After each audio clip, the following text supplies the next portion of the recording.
Welcome to Electrified. It's your host, Dylan Loomis. So, it's now official from energy.gov for the first time ever in the United States, EV sales did over 1 million units in 2023. The total number for pure BEV was around 1.1 million, then add another roughly 300,000 plug-in hybrids for 1.4 million total electrified vehicles. We have a rumor of sorts from Thinker Car on X, an account which provides insights into the Chinese automotive industry. They're saying the new Model 3 Plus Performance is expected to launch in China in Q2, priced around $56,000, mass-produced at Giga Shanghai by the end of March, and it should hit the market for sale. Rumors are saying it'll be a tri-motor powertrain system. Clearly, no promises with this rumor about a tri-motor setup, but that would certainly be news because historically the Model 3 Performance was a dual motor setup. Here's my problem with this post though. If you read carefully, they say it'll be mass produced at Shanghai by the end of March, which would mean they would start producing this sometime in March, which is actually Q1. Typically, mass produced implies at least a few weeks of a ramp up to get to that phase prior, meaning that this vehicle would be launching sometime in Q1 if this were to be a solid source. Thus, take it for what you will. If this vehicle were to be launched in China, maybe toward the end of Q1, I would then expect it to hit the North American market sometime, of course, in Q2. Speaking of the Model 3 Plus, at current locations across the United States, dependent on availability, you can actually take a 30-minute demo drive. Not only that though, you can also book an overnight test drive for the Model 3 Plus. You can drive it up to 200 miles, but you have to bring it back in the morning. Based on everything I'm reading online, the availability of this overnight test drive for the Model 3 Plus is still pretty limited, but keep it in the back of your mind and be checking with your local Tesla showroom if you're interested. Luca Greco on X, our resident GigaPress expert, said, "I've tracked over 120 GigaPress orders above 6,000 tons, the vast majority of which are from Chinese Tier 1 suppliers. There are still legacy OEMs with no plans to switch to gigacastings." AJ on X put together a chart for European auto sales comparing 2022 market share to last year. The biggest winner for the year, Tesla, gaining over 1% of new market share, and the biggest loser was Ford, losing about 67 basis points of market share. The second biggest grower for the year was VW's brand Skoda, gaining 49 basis points of market share. Tesla's annual report for 2023, the 10K, came out today, and naturally there are some people out there saying that Tesla was hiding some things in this report, so spent most of the day today going through this, and let's get to the takeaways. Perhaps most importantly though, now that this report is out, it actually means Elon can hold that company talk that he had mentioned on X. He said he'll recap the talented team's amazing accomplishments for 2023 and describe exciting plans for 2024 and beyond. Hopefully he stays true to this and we see it in the next few days or weeks. Tesla now has 140.4 thousand employees, up 9.9% year over year. That's compared to 127.8 thousand at the end of 2022. Tesla's new forecast for capital expenditures for 2024 and 2025 is between $8 and $10 billion. In 2023, their actual capex spend was $8.9 billion compared to $7.16 billion in 2022. One of the more overlooked aspects of the 10K from what I've seen so far of Tesla is about $29 billion in cash and cash equivalents. Tesla has $13.2 billion of that actually invested. This primarily in government securities like T-bills, CDs, money market funds, etc. This figure is actually up $5 billion from the end of 2022, and what this means is, let's say Tesla invests that $13.2 billion at roughly 5%, which is what you can go get for around 1 year.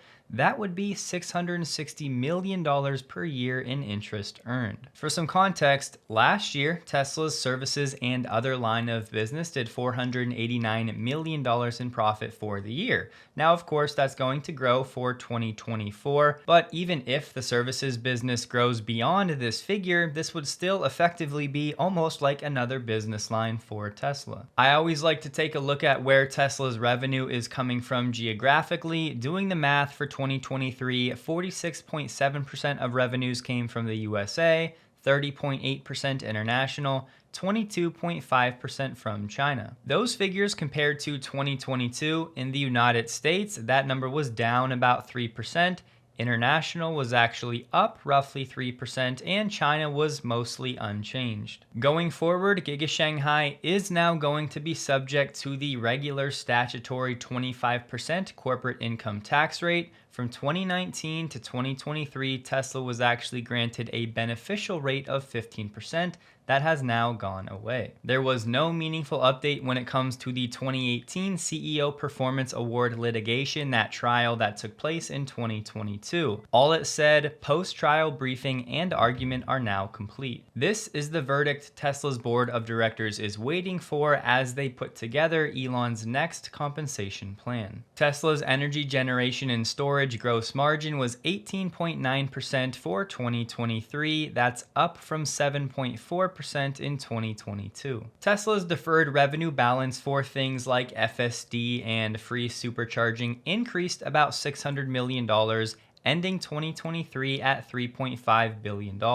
That was up from $2.9 billion ending 2022, and last year Tesla recognized $595 million from this balance, and that number was $580 million for 2022. On the Tesla energy side of the business, that deferred revenue balance ended 2023 at $3.4 billion, of which they expect to recognize about a third, or $1.05 billion, in the next 12 months. As of January 22nd, Tesla now has 3,184.7 million shares outstanding. And for those of you that like to do EPS calculations for business lines, the diluted share count sits at 3.485 billion. Naturally, I saved the one for last where I've seen multiple people talking about what Tesla's been hiding in this 10K, and it's such a terrible result. They were painting Tesla's warranty cost incurred for 2023 of $1.2 billion, up 49% year over year, as something that was effectively awful. They were saying that's the first time that figure was ever over $1 billion, which then means Tesla is still bad at making cars because they have so many warranty costs they have to pay for. As you may have guessed though, it's total nonsense. If you go back to 2021 and 2022, you understand why. As Tesla grows its business and has more vehicles covered by warranty, this number is of course going to go up. For 2022, Tesla's warranty repair costs were $803 million, which was up 53% year over year, which was actually a faster growth rate than it was in 2023. Then in 2021, Tesla's warranty costs were $525 million. The simple takeaway, absolutely nothing out of the ordinary for this specific metric. On X, CERN Basher put together a helpful chart comparing Tesla's reported revenue, the green, and Tesla's indicative revenue, that he's calling it as the yellow. Effectively, indicative revenue is really just the reported revenue, then you add in the deferred revenue and Tesla's unsatisfied performance obligations. Thus, it's actually this yellow line that represents the growth of the balance of revenue Tesla is going to recognize at some point in the future, which over the past 3 quarters has grown at a much faster clip than Tesla's reported revenue. Just something to keep in the back of your mind. Last week, Morgan Krapps, the director of public affairs at Redwood, said on LinkedIn Redwood has officially broken ground in South Carolina at their second battery materials campus. If you've watched the channel for a while, you may remember that this site was actually supposed to break ground originally in Q1 of 2023, so they're roughly 1 year behind that timeline. People are calling South Carolina the battery belt now, and the plan for Redwood is to spend about $3.5 billion at this location, and eventually it's set to make 100 gigawatt hours of cathode and anode materials per year, which would be enough for about 1 million EVs per year. Tesla continues to be a fan favorite among EV drivers here, despite the fierce competition by local brands. One of the criticisms, though, of Tesla is that it doesn't refresh its models quickly enough, especially when compared to some of its Chinese rivals. Now, for this Cybertruck, Tesla has not officially announced that the Cybertruck would come here to China. In fact, Elon Musk has gone on record as to say that it's going to be difficult. And one of of the issues has been the regulatory environment, especially around trucks. But one point that was really interesting and picked up upon by a lot of the fans is that the name of the Cybertruck in Chinese avoids the word truck. So that's seen as a way for Tesla perhaps to eventually launch the Cybertruck here. Right, well, it's interesting because here you really can't get a pickup truck, or if you do, you're not able to drive into the city, like into some of the kind of more packed areas. So there are a lot of regulations around it, and that's why it's interesting that in the name, people love to see these big cars. They love driving them. That's what they were talking about, is that everyone's impressed by the size. They love the look. They were talking about how it looks like an armored vehicle. People loved it. But the regulations are such that they don't allow what would be considered a pickup truck into the kind of more packed parts of the city. So the fact that it was called an urban traveling wagon, maybe not so catchy, but maybe it could get you around some of the regulations. Right now, with the Cybertruck in China, there is all kinds of hype around the vehicle, and some reporters saying that Tesla may be working on ways to bring the Cybertruck to the Chinese market, getting around the current regulations. Is there a hint to be extracted from Tesla apparently changing what they're calling Cybertruck in the Chinese market, to then say that in the future they're going to bring a scaled down version of this vehicle to that market? It's possible. At least for the foreseeable future, the way I see it, Tesla is going to focus on building this vehicle at scale for the United States. They will have sufficient demand for at least the next 2 to 3 years in this market alone. I'm pretty sure Tesla would agree bringing the next gen compact vehicle to market in China as fast as possible is priority number 1. With that said, it's pretty tough to deny how popular the Cybertruck has been in the Chinese market for the past few days. As I've said before, if Tesla ever plans to send the Cybertruck to the Chinese market, that's just going to be icing on the cake, but long term, it's not a market that is required for the Cybertruck to have success. I do think it's worth mentioning, I've heard that right now only certain organizations are allowed to use pickup trucks in certain cities in China, meaning individuals in some cities cannot. I'm also hearing that some of the major Chinese automakers have been lobbying the government to allow individuals to actually own pickups. From that lobbying angle, let's not forget that a few years ago, Tesla played a pivotal role in the government actually changing its stance when it comes to these green license plates for EVs. A Reddit user shared a picture of a V4 supercharger in Norway with the touchscreen actually active. This is the first time I've really seen this. While this may seem like a step backward for Tesla, you have to remember this is due to regulations in certain countries and really is for these non-Tesla owners that are using these V4 sites. As I understand it, these screens are effectively irrelevant for actual Tesla owners. ChargeMap just came out with its 2023 ranking of the best charging networks in Europe, where they have over 112,000 users sharing their charging experience, generating over 390,000 ratings on the ChargeMap platform. And the winner is, no surprise, the Tesla Supercharger network, followed by Fastned and Electra. When it comes to the best rated networks in terms of value for the money in Europe, the Tesla Supercharger network was actually in 4th. Then in terms of infrastructure reliability, the Supercharger network was actually in 2nd behind the first place Fastned. Fastned might be a new name here in the UK, but it's actually one of the biggest rapid charging networks in Europe, and it's expanding out of its native Holland, well, just about everywhere really. You can spot them by their distinctive solar canopies. Now, they provide a welcome cover from the elements, which is something we really like. It's also well lit here, and it just feels safe, which again is a big plus point in my book. This is one aspect of Tesla's business, Tesla Electric in Texas, that I would love to get more information on what Tesla is planning in terms of a future electric rollout. I think many customers would be interested in having the option to pay $25 a month for unlimited charging at night between 10 p.m. and 6 a.m. Unlimited charging for less than $1 a night with electricity provided by Tesla Electric. Right now, it's only in certain locations in Texas that allow the individual to choose their own electric provider. Then if you're one of those people and you have a Tesla vehicle or a Powerwall, you may be eligible. With this plan, customers can sell energy to the grid. If they need energy from the grid, it's going to come from 100% renewable sources. Plus, everything I've seen, Tesla will actually pay customers more for selling that energy to the grid than some of the other competitors would. On that front, I wonder, what are Tesla's plans for Tesla Electric rolling out into other states, and what might the timelines look like? What about Tesla insurance? It's now been over 1 full year since we've got one new state eligible for Tesla insurance, so I would have loved one question on the conference call to be about that. Don't forget Tesla's shutdown of Giga Berlin due to the problems in the Red Sea, and shipping is actually beginning today. We also have this from the Nikkei Asia today, that companies are preparing for a new norm characterized by longer transport distances. The VP of Maritime Affairs at S&P is saying he expects the process of companies adjusting to the new reality to take a few more months,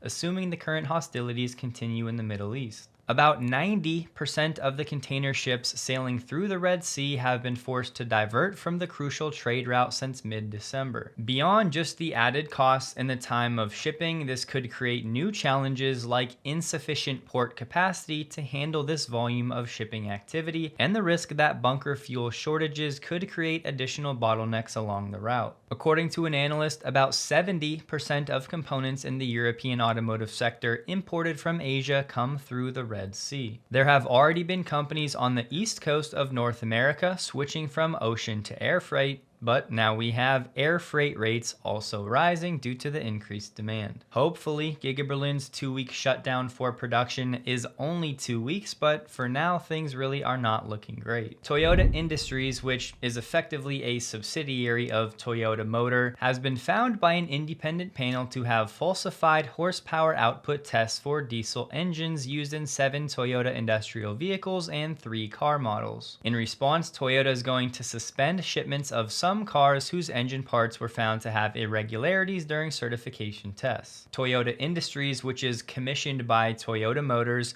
cheated on these certification tests for 3 diesel engine models. The committee is not in a situation to say whether Toyota Motor was at fault for this. The extent to which Toyota should check the results is decided based on trust between the 2 companies. This comes shortly after another Toyota subsidiary, Daihatsu Motor, was found to have flaws in safety tests for its products, and after Hino Motors was found to have falsified its truck's emissions data. Say what you will about Tesla, but in about 20 years of existence, we've never had anything about Tesla outright falsifying or cheating or actually lying. Sure, Tesla may have played within the rules of the game, I would add, to have better listed ranges for their vehicles, but they've never outright lied, falsified data, or actually cheated. Not to overreact here, but just understanding human nature, if this type of thing is allowed into the culture, it's most likely happening in other parts of the business as well, which as a consumer just makes it very hard to want to support companies like this or VW with things like Dieselgate. As I was looking up the connection between Toyota Industries and Toyota Motor, I also found that Toyota was involved in an investigation with forklift and construction machinery engines, in which an investigative committee also confirmed misdoing. Case in point.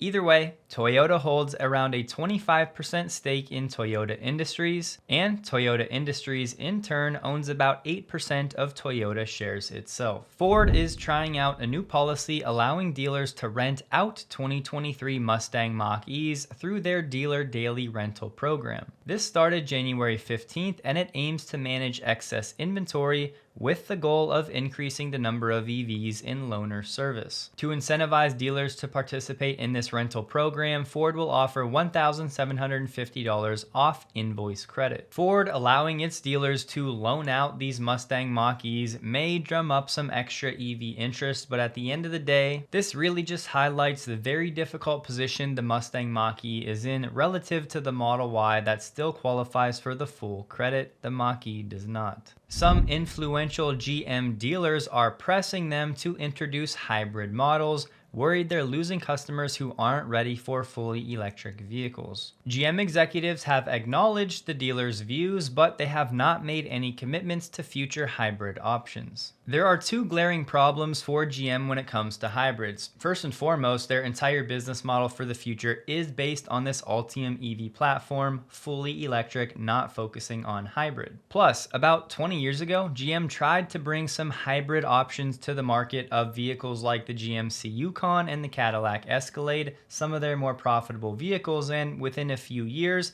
they discontinued those because they didn't sell well. Then in 2010, they tried it again with the Chevy Volt, which had a bit more success, but that was also discontinued by 2019 because it was a money loser. Thus, when it comes to GM and hybrids, history has not been kind to this company. On X, Luis, otherwise known as Lula, the president of Brazil, has confirmed that BYD is taking over a former Ford factory, taking it over for full EV production. This will be BYD's first factory outside of Asia in Brazil, inching closer and closer to the West. We talked about it last week. Rivian's hiring spree and poaching of some pretty solid talent is continuing. DJ Novotny, who worked at Apple for almost 25 years, has now left to work at Rivian, where he will serve as the Senior VP of Vehicle Programs. In DJ's new role, he'll lead product management for products and engineering, making him one of the company's most critical executives. DJ was also part of the team at Apple who helped to start efforts for Apple's own EV, which we talked about last week. So far has been a complete disaster. Tesla stock closed the day at $190.93, up 4.19% compared to the NASDAQ, up 1.12% on the day. Today, Tesla shares traded nearly 12 million shares over the average 30-day volume. It was a green day across the board for our auto and AI list, but I do think it's calling out Lucid, up 27% on the day. In part, this could be driven by the fact that this morning, Motley Fool issued a buy alert for Lucid stock before the market opened. We haven't talked much about Neuralink on the channel to date, but Elon dropped some pretty major news saying the first human received an implant from Neuralink yesterday and is recovering well. Initial results show promising neuron spike detection, so